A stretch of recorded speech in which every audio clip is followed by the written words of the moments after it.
বন্ধুরা, আমি রোহিত চ্যানেল। আমরা ক্যাপাডোসিয়ার কাছাকাছি অবস্থিত তুরস্কের ডেরিমকুতে আছি। আমাদের পায়ের নিচে এখন বিশ্বের বৃহত্তম ভূগর্ভস্থ শহর, যা তৈরি করেছে ইতিহাসের বই, যেটি আমাদের দ্বারা লিখিত। চলুন ভিতরে গিয়ে দেখি।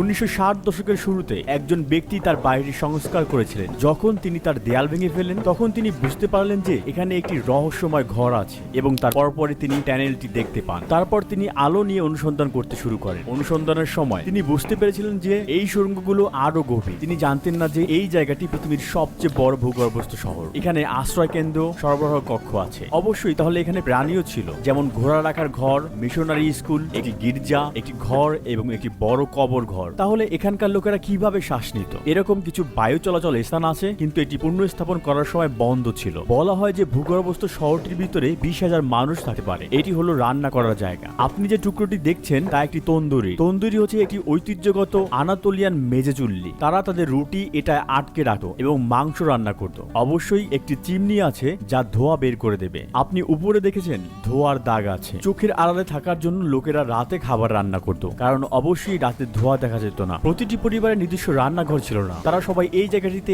একসাথে রান্নার জন্য ব্যবহার করত। এই গর্তগুলো দেখেছেন? তারা তাদের খাবার যেমন বার্লি এবং গম এখানে রাখে। খ্রিস্টাব্দ 30-এর পর যখন যীশু খ্রিস্ট ইতিমধ্যে তার ভবিষ্যৎবাণী করেছিলেন যে প্রথম খ্রিস্টানরা নিজেদের জন্য নিরাপদ কোনো জায়গা খুঁজে পাবে না, তারা ঝুঁকির মধ্যে ছিল। 2য় শতাব্দীতে এই খ্রিস্টানরা আন্টাকিয়ার কায়সারিতে তারপর এখানে আসে। অবশ্যই তারা জানতো কিভাবে মাটির নিচে গিয়ে হানাদারদের কাছ থেকে লুকিয়ে থাকতে হবে। আপনি যে শক্ত পাথরগুলো দেখছেন তা হলো আগ্নেয়গিরির গঠন। এখন এগুলো খুব শক্ত, কারণ যখন তারা বাতাসের সংস্পর্শে আসে তখন তারা শক্ত হয়ে যায়। যাই হোক, আপনি যদি এই স্তরটি খনন করেন তবে আপনি দেখতে পাবেন যে দ্বিতীয়, তৃতীয় বা গভীর স্তরগুলো খুবই নরম। আর এই পাথরগুলো খনন করে তারা এখানে একটি মাটির নিচের শহর গড়ে তোলে। এটি ছিল 150 বা 160-এর দশকে। যিশুর জন্মের অল্প সময়ের পরে তাদের দাদা দাদিদের কেউ হয়তো যিশু খ্রিস্টকে দেখেছিলেন। রোমান সমাজে মূর্তি পূজক ছিল এবং সে সময় তারা চায়নি যে খ্রিস্টানরা থাকুক। সাম্রাজ্যটি তাদের প্রতি নিষ্ঠুর ছিল, তাই সেই খ্রিস্টানরা মাটির নিচে এসে তাদের ধর্ম রক্ষা করেছিল। হয়তো এই খ্রিস্টানরা এখানে বেঁচে না থাকলে খ্রিস্ট ধর্ম তখন ছড়িয়ে পড়তে পারতো না। এই রহস্যময় ভূগর্ভস্থ নগরীতে মানুষের বেঁচে থাকার জন্য প্রয়োজনীয় প্রায় সবকিছুই আছে, কিন্তু এর গভীরতম বিন্দুতে কি আছে? জায়গাটা আসলে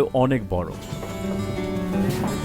এখানেও একটি বায়ু চলাচলের জন্য গর্ত আছে, কিন্তু পুনরুদ্ধারের সময় এটি বন্ধ ছিল। আসলে অনেক ভূগর্ভস্থ শহর আছে যেগুলো মানুষের লুকিয়ে থাকার জন্য ব্যবহার করত। অনেকে বলে যে এই এলাকায় 150 বা 200টি ভূগর্ভস্থ শহর রয়েছে। এখানে আরো একটি ভূগর্ভস্থ শহর আছে, কায়মাকলি ভূগর্ভস্থ শহর। আমরা ডেরিমকুতে আছি। বলা হয় যে এই দুটি ভূগর্ভস্থ শহর একে অপরের সাথে যুক্ত। এই 4.2 মাইল বা 7 কিলোমিটার টানেলটি কায়মাকলির সাথে সংযুক্ত স্থাপন করে। এই টানেলগুলোর সাহায্যে ভূগর্ভস্থ শহরগুলো একে অপরের সাথে সংযুক্ত হয়েছে। আনাতোলিয়ার নিচে শহরগুলোর একটি বিশাল নেটওয়ার্ক রয়েছে। দেখতে পাচ্ছেন এই পাথরটি। যদি কোনো সমস্যা দেখা যায়, কোনো শত্রুর আক্রমণ ঘটে, তখন এই পাথরটি দিয়ে টানেলটি ব্লক করে দেওয়া হয় শত্রু সৈন্যদের এখান দিয়ে চলতে বাধা দেওয়ার জন্য। আমি পরে আবার এই পাথর সম্পর্কে আলোচনা করব। আমরা অবশ্যই এমন জায়গায় যেতে চাই যেখানে সাধারণ পর্যটকরা সহজে যেতে পারে না। আমরা যত বেশি জায়গা দেখেছি তত বেশি এর সম্পর্কে জেনেছি।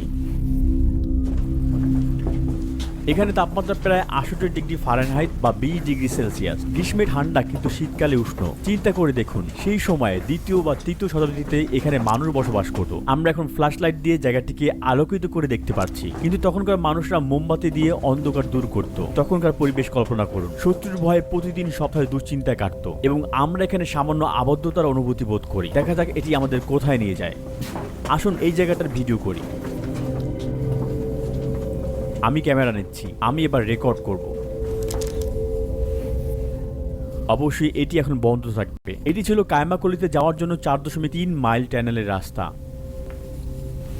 দেখুন, আমি আপনাদের দেখাবো যে কেন এখানকার বাতাস পরিষ্কার। একটি 180 ফুট বা 55 মিটার বায়ু চলাচলের চিমনি, যা বাইরের জগতের সাথে সংযোগ তৈরি করে। এর নিচে একটি জলকূপ রয়েছে। যেহেতু এটি একটি অক্সিজেনের উৎস ছিল, প্রায় প্রতিটি ঘরই এটি চারপাশের দ্বারা তৈরি হয়েছিল। এখানকার বাসিন্দারা পানি পান করতেন এবং কিছু তাজা বাতাস গ্রহণ করতেন। শত্রুদের থেকে বেঁচে থাকার জন্য বায়ু চলাচল যেন বন্ধ না হয়ে যায়, সেজন্য বিভিন্ন পয়েন্টে 10টিরও বেশি বায়ু চলাচলের চিমনি তৈরি করা হয়েছিল। ভূগর্ভস্থ শহরের গভীরতা প্রায় 280 ফুট বা 85 মিটার। আধুনিক বিল্ডিংগুলোতে একটি সাধারণ বাসস্থান 2.5 মিটার এবং বাসস্থানগুলোর দেয়ালের পুরুত্ব 1.5 মিটার। আপনি যদি প্রতিটি ফ্লোরের মোট উচ্চতা 5 মিটার বিবেচনা করেন, তবে আপনি এই জায়গাটিতে 17 তলার অনেক উঁচু ভবন হিসেবে ভাবতে পারেন, যা মাটির নিচে নির্মিত হয়েছিল। যেহেতু এখানে মেঝেগুলোর মধ্যে পাথরের পুরুত্ব অনেক, তাই 85 মিটারে মাত্র 8টি তলা রয়েছে। এখানে টানেলগুলো বেশিরভাবে সরু তৈরি করা হয়েছে, যাতে শত্রুরা ভিতরে আসতে না পারে। মানে দেখুন, একজন সাধারণ সৈনিক সহজেই এখান দিয়ে যেতে পারবে না।